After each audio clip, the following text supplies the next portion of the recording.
গত 2 মাস ধরে কাজ করা শুরু করেছি আপনার সব ধরনের সন্ত্রাস কমানোর জন্য। আমরা অনেকগুলো জায়গায় সিসিটিভি ক্যামেরা লাগিয়েছি, অ্যাপ বানিয়ে এলাকাবাসীর সাথে ধরিয়ে দিয়েছি, পুলিশের সাথে কানেক্ট করে দিয়েছি। পুলিশের ওই অ্যাপের মাধ্যমে ওই সিসিটিভি ক্যামেরা ফুটেজ দেখে পুলিশ টহল বাড়িয়েছে।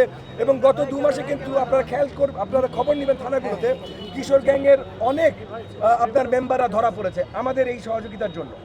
এবং এলাকায় এলাকায় আমরা আপনার কমিউনিটি হাব তৈরি করতে চেষ্টা করছি, যারাও নিয়ন্ত্রণ রাখতে চেষ্টা করবে। সো আমরা আমাদের মতো কিন্তু ইতিমধ্যে কাজ করছি। সরকার পরিচালনার দায়িত্বে আসলে মাদক ব্যবসায় আমরা কমপ্লিট জিরো টলারেন্স নিয়ে আসবো। কোনো ধরনের মাদক ব্যবসা এখানে হইতে দিব না। আমরা সব ধরনের আপনার চাঁদাবাজি বন্ধ করে দেবো। এই যে রাস্তা বন্ধ করে চাঁদাবাজি, ব্যবসাবাদীর কাছে চাঁদাবাজি, কারণ চাঁদাবাজি হয় রাজনৈতিক পৃষ্ঠপোষকতায়। তো রাজনৈতিক পৃষ্ঠপোষকতা চাঁদাবাজি আমরা পুরোপুরি 100% বন্ধ করে দেবো এলাকায়। সো আমরা বিশ্বাস করি যে জনগণ যদি তাদের মূল্যবান ভোটটি ধানের শীষ মার্কায় প্রদান করে আমাদেরকে নিয়ে আসে, তাহলে এই এলাকায় সন্ত্রাস একদম নির্মূল বা নির্মূলের কাছাকাছি হয়ে যাবে ইনশাআল্লাহ।